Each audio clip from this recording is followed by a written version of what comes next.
Hello friends, welcome back to learn with Damodar.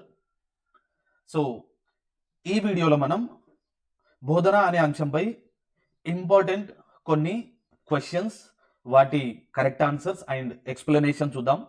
So ఈ video ఎవరైతే TET and CTET DSC కోసం prepare అవుతున్నారో వాళ్ళకు చాలా యూజ్ అయ్యే వీడియో ఇది. సో వీడియోని చివరి వరకు చూసేయండి, లైక్ చేయండి, ఛానల్ని సబ్స్క్రైబ్ చేయండి, బెల్ ఐకాన్ని యాక్టివేట్లో పెట్టుకోండి. సో మీకు మంచి మంచి టాపిక్స్ మీద వీడియోస్ అనేటివి వస్తూ ఉంటాయి, రైట్? సో వీడియోలోకి వెళ్తే ఫస్ట్ క్వశ్చన్ చదవండి. ఫస్ట్ క్వశ్చన్ ఏంటి? బోధన అనేది అని అడిగాడు. ఫస్ట్ ఆప్షన్ ప్రణాళికాబద్ధమైన కార్యక్రమం. సెకండ్ ఆప్షన్ విద్యార్థి ప్రవర్తనలో మార్పు తెచ్చేది. థర్డ్ ఆప్షన్ నియత ప్రక్రియ. ఫోర్త్ ఆప్షన్ పైవన్నీ అని అడిగాడు.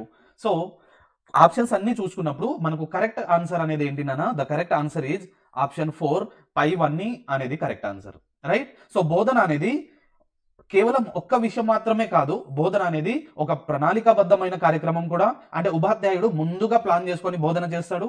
సెకండ్ వన్, అదే సమయంలో విద్యార్థి ప్రవర్తనలో మార్పు కూడా తేవాలి బోధన అనేది. మరియు బోధన అనేది నియత అండ్ అనియత ప్రక్రియ, రెండు కూడా మీకు తెలిసిన విషయమే. సో ఈ మూడు అంశాలు అన్నీ కూడా మనకు బోధనకు సంబంధించినవే కాబట్టి కరెక్ట్ ఆన్సర్ ఏంటి నాన్న? పైవన్నీ అనేది correct answer. So option 4 is a right answer, right? Next question John Dewey ప్రకారం కింది వానిలో విద్యలోని అంశం కానిది అని అడిగాడు, రైట్? ఇది పాఠ్య ప్రచాలిక కాదండి, పాఠ్య ప్రణాళిక. సో పాఠ్య ప్రణాళిక, ఇది కొంచెం కరెక్ట్ చేసుకోండి, రైట్? సో ఆప్షన్ 1 ఏమన్నాడు? అభ్యసనం. ఆప్షన్ 2 పాఠ్య ప్రణాళిక. ఆప్షన్ 3 బోధన. ఆప్షన్ 4 ఏది కాదు అని అడిగాడు. సో దీని యొక్క కరెక్ట్ ఆన్సర్ ఏంటో ఆలోచిస్తే మనకు ఆప్షన్ 4 ఏది కాదు అనేది అర్థం, రైట్? సో డివి ప్రకారం విద్యలో ఈ అన్ని కూడా భాగమే అన్నమాట. సో అభ్యసనం అనేది కూడా విద్యలో భాగమే, ఈ పాఠ్య ప్రణాళిక కూడా విద్యలో భాగమే, బోధన కూడా విద్యలో భాగమే. కాబట్టి కరెక్ట్ ఆన్సర్ ఏమొస్తుంది మనకు? ఏది కాదు అనేది కరెక్ట్ అనేది ఆన్సర్ అనేది వస్తుంది, రైట్? సో నెక్స్ట్ క్వశ్చన్ చూద్దాం. నెక్స్ట్ క్వశ్చన్ థర్డ్ క్వశ్చన్ చూడండి. విద్యార్థి కంటే ఉపాధ్యాయుడు క్రియాశీలకంగా ఉండే బోధన రకం ఏది? విద్యార్థి కంటే ఉపాధ్యాయుడు క్రియాశీలకంగా ఉండే బోధన రకం ఏది? సో ఆప్షన్స్ చూడండి.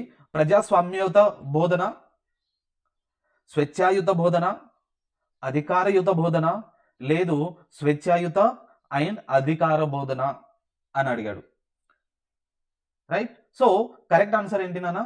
ద కరెక్ట్ ఆన్సర్ అధికారయుత బోధన. ఎప్పుడైతే ఉపాధ్యాయుడు క్రియాశీలక పాత్ర పోషిస్తాడో అప్పుడు అధికారయుత బోధన అనేది యాక్టివేట్ అయి ఉంటుంది, రైట్? ఇక్కడ ఏమైతుంది? అధికారయుత బోధనలో ఎవరైతే టీచర్ ఉన్నారో ఆయనే అన్ని డిసైడ్ చేస్తాడనమాట. ఎలా ఉండాలి ఏంటి, రైట్? అన్ని డిసైడ్ ఉంటాడు. సో ఉపాధ్యాయుడు మాత్రమే యాక్టివ్గా ఉంటాడు, టీచర్ మాత్రమే యాక్టివ్గా ఉంటాడు. స్టూడెంట్ కొంచెం డల్గా ఉండే ఛాన్సెస్ ఉంటుంది ఇక్కడ, రైట్? జస్ట్ కూర్చొని వినే ఛాన్సెస్ ఉంటుంది, ఇంటరాక్షన్ అనేది ఉండదు స్టూడెంట్ సైడ్ నుంచి. సో అందుకోసమని విద్యార్థి కంటే ఉపాధ్యాయుడు క్రియాశీలకంగా ఉండే బోధన రకం ఏది అంటే అధికారయుత బోధన అని అంటారు, రైట్? అంటే విద్యార్థికి స్వతంత్రం అనేది ఉండదు. క్వశ్చన్ అడగడం కానీ, లేదు డౌట్స్ అడగడం కానీ, ఇంకేదన్నా ఉన్నప్పుడు ఆయనకు స్వాతంత్రం, ఇండిపెండెన్స్ ఉండదు. కాబట్టి దీన్ని అధికారయుత బోధన అంటాం, okay, right? Next question number 4. Right? Question చదవండి. వ్యవస్థ సాంప్రదాయక సిద్ధాంతంపై ఆధారపడి ఉండు బోధన ఏది అని అడిగాడు. వ్యవస్థ సాంప్రదాయక సిద్ధాంతంపై ఆధారపడి ఉండు బోధన ఏది? ఆప్షన్స్ చూడండి. ఆప్షన్ 1 అధికారయుత బోధన, ఆప్షన్ 2 ప్రజాస్వామ్యయుత బోధన, నెక్స్ట్ ఆప్షన్ 3 స్వేచ్ఛాయుత బోధన, ఆప్షన్ 4 ఏది కాదు అని అడిగాడు, రైట్? సో మీకు గనక ఒకవేళ ఆన్సర్స్ తెలిస్తే మీ ఆన్సర్స్ని కమెంట్ చేయండి, రైట్? ఇంకొకటి, ఈ వీడియో కనుక మీకు నచ్చినట్టయితే సబ్స్క్రైబ్ చేయడం మర్చిపోవద్దు, వీడియోని లైక్ చేయడం మర్చిపోవద్దు, okay, right? So correct answer ఏంటి నాన్న? కరెక్ట్ ఆన్సర్ ఏంటి? ఆప్షన్ 1 అధికారయుత బోధన. సాంప్రదాయక సిద్ధాంతంలో ఎవరైతే సంస్థ అధికారి ఏ పని చేయాలనో నిర్ణయిస్తాడు అని చెప్తున్నాడు. అంటే ఏమంటున్నాడు? ఈ అధికారయుత బోధన ఎక్కడైతే ఉంటుందో, రైట్. ఒక వ్యవస్థ సాంప్రదాయక సిద్ధాంతంపై ఆధారపడి ఉండు బోధన ఏది? అధికారిక బోధన. సో ఈ అధికారయుత బోధనలో ఏమైతుంది? ఎవరైతే హెడ్ ఆఫ్ ఇన్స్టిట్యూట్స్ ఎవరైతే ఉన్నారో వాళ్ళు ఏ పని చేయాలి, ఏ పని చేయకూడదో ఏం చేస్తారు నాన్న? డిసైడ్ చేస్తూ ఉంటారు. సో మిగతా వాళ్ళు ఎవరైతే ఉంటారో వాళ్ళు ఆదేశాలు పాటిస్తూ ఉంటారు. రైట్.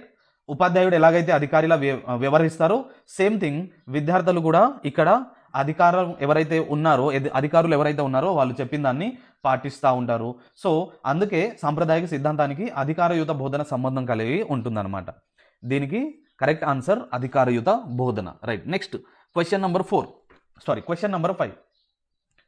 సో మానవతా సంబంధాల వ్యవస్థాపన సిద్ధాంతంపై ఆధారపడి ఉండు బోధన ఏది? మానవతా సంబంధాల వ్యవస్థాపన సిద్ధాంతంపై ఆధారపడి ఉండు బోధన ఏది అని అడిగాడు. So correct answer first option చూసుకున్నప్పుడు ప్రజాస్వామ్యయుత బోధన, స్వేచ్ఛాయుత బోధన, అధికారయుత బోధన ఏది కాదు అని క్వశ్చన్ అడిగాడు. సో కరెక్ట్ ఆన్సర్ ఆలోచించండి. ద కరెక్ట్ ఆన్సర్ ఈజ్ ప్రజాస్వామ్యయుత బోధన అన్నమాట. రైట్. సో మానవతా సంబంధాల సిద్ధాంతంలో అందరూ సమానంగా ఉంటారు. ఇక్కడ ఎవ్రీవన్ ఈజ్ ఈక్వల్గా చూస్తారు, సమానంగా పాల్గొంటారు ఏది ఉన్నా కానీ. సో ఒకరిపై ఒకరికి గౌరవం ఉంటుంది, ఒకరిపై ఒకరికి హెల్పింగ్ ఉంటుంది. ఓకే, హెల్పింగ్ నేచర్, ఒకరికొకరు హెల్పింగ్ చేసుకోవడం కూడా ఉంటుందన్నమాట. సో ఇదే విధంగా ప్రజాస్వామ్యత బోధనలో ఉపాధ్యాయుడు మరియు విద్యార్థి ఇద్దరు కలిసి పనిచేస్తారు. టీచర్ అండ్ స్టూడెంట్ ఇద్దరు యాక్టివ్గా ఉంటారు. ఒక్కరే యాక్టివ్గా ఉండడం కాదు, టీచరే యాక్టివ్గా ఉండడం లేదంటే స్టూడెంట్ యాక్టివ్గా ఉండడం కాదు. కోఆర్డినేషన్ తోటి, స్నేహపూర్వకంగా అంటే ఫ్రెండ్లీ నేచర్ తోటి ఈ ఎడ్యుకేషన్ అనేది జరుగుతూ ఉంటుంది. సో కరెక్ట్ ఆన్సర్ ఏంటి? ప్రజాస్వామ్యయుత బోధన అనేది correct answer. Right. Next question చూద్దాం. 6th క్వశ్చన్ చూడండి. వ్యవస్థాగత ఆధునిక సిద్ధాంతంపై ఆధారపడి ఉండు బోధన ఏది? ఇవన్నీ చాలా చాలా ఇంపార్టెంట్ నాన్న. 100% వీటి నుంచి ఏదో ఒక క్వశ్చన్ మన టెట్ అండ్ డిఎస్సిలో వచ్చే ఛాన్సెస్ ఉంటుంది. ఓకే, సో ఇలాంటి మంచి మంచి కంటెంట్ కోసం, మంచి మంచి టాపిక్స్ కోసం, మంచి మంచి క్వశ్చన్స్ కోసం మన ఛానల్ని సబ్స్క్రైబ్ చేయడం మర్చిపోవద్దు. రైట్. సో క్వశ్చన్ చదవండి. వ్యవస్థాగత ఆధునిక సిద్ధాంతంపై ఆధారపడి ఉండు బోధన.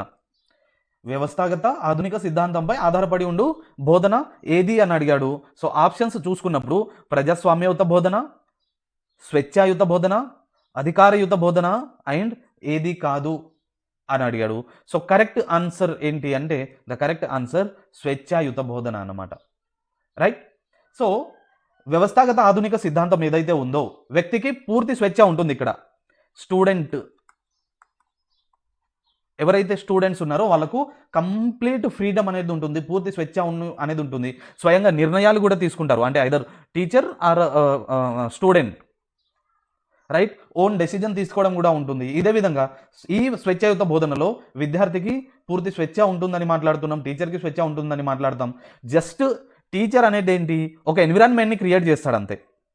అంటే ఒక వాతావరణాన్ని క్రియేట్ చేసి ఇస్తాడు. సో మొత్తం స్టూడెంటే చూసుకుంటాడు అనమాట. సో అందుకోసమే ఇది స్వేచ్ఛాయుత బోధన. Right. So 6th answer is స్వేచ్ఛాయుత బోధన. Okay, next question.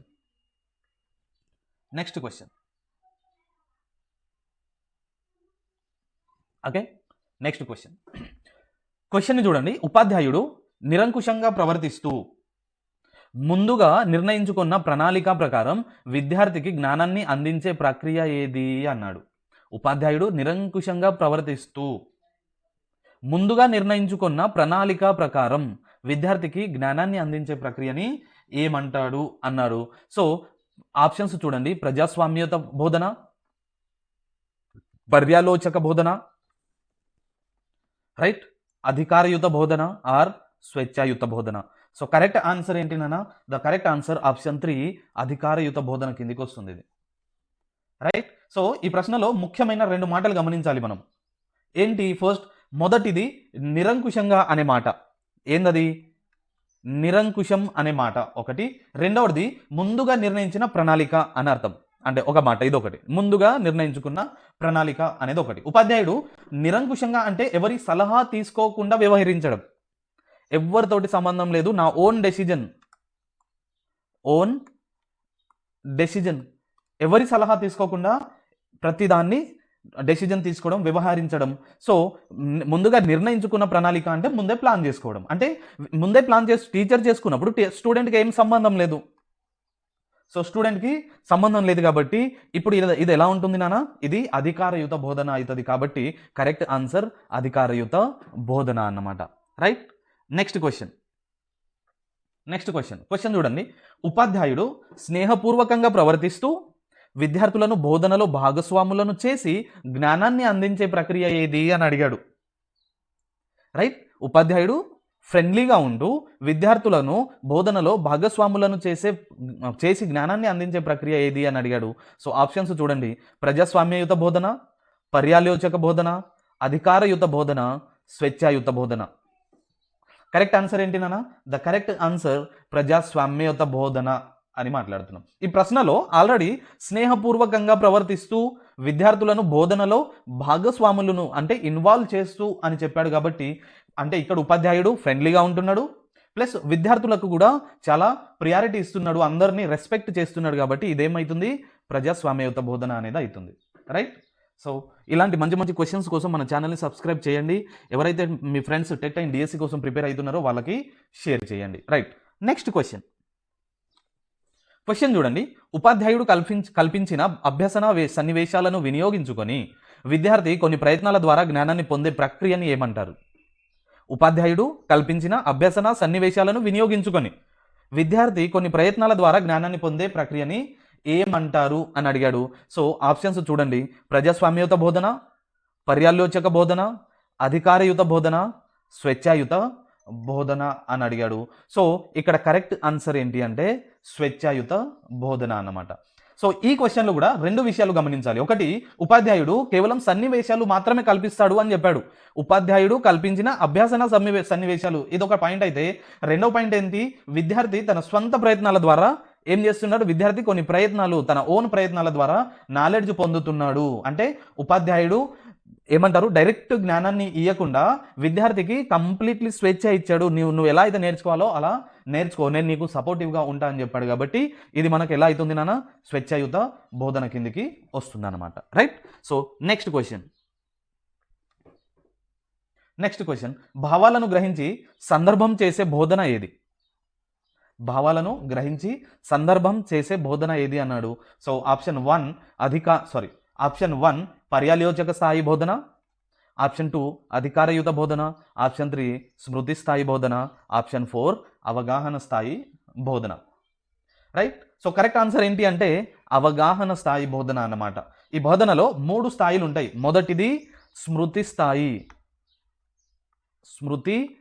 స్థాయి, ఇదొక బోధన. రైట్.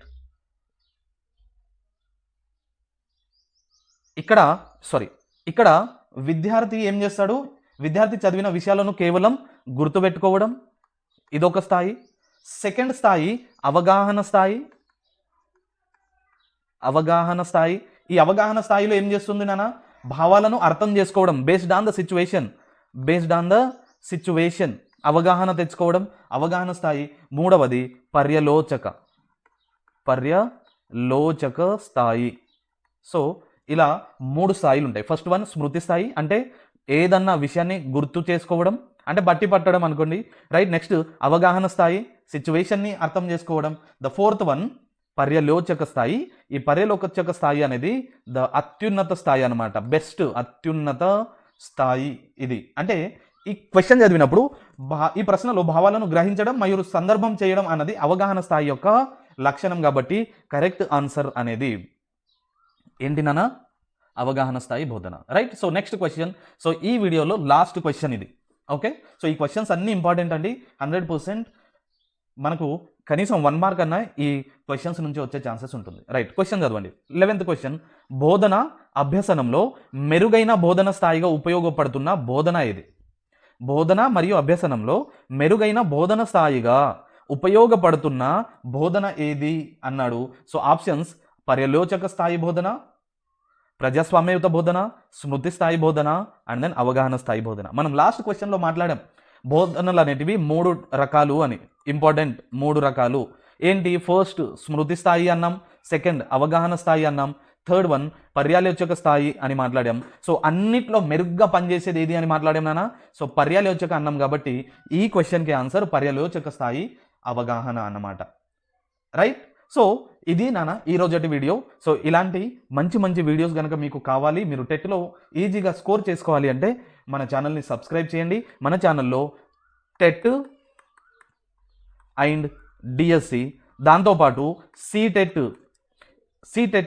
సీటెట్కి సంబంధించిన మంచి మంచి కంటెంట్, మంచి మంచి వీడియోస్ వస్తూ ఉంటాయి. సో మన ఛానల్ని సబ్స్క్రైబ్ చేయండి. ఈ వీడియో కనుక మీకు నచ్చినట్టయితే లైక్ చేయండి, మీ ఫ్రెండ్స్కి షేర్ చేయండి. ఇంకొకటి, ఈ పీడిఎఫ్ అనేది నేను మన టెలిగ్రామ్ ఛానల్లో పోస్ట్ చేస్తాను, చూడండి. సో టెలిగ్రామ్ ఛానల్ లింక్ అనేది నేను డిస్క్రిప్షన్లో ఇస్తాను. ఓకే. సో డిస్క్రిప్షన్ నుంచి టెలిగ్రామ్లో జాయిన్ అవ్వండి. మా ఎవ్రీడే ఏ అప్డేట్ ఉన్నా, ఏ పీడిఎఫ్స్ ఉన్నా నేను టెలిగ్రామ్లో పోస్ట్ చేస్తాను. సో మీరు రివైజ్ చేసుకోవచ్చు. Okay. So thank you for watching. Thank you so much.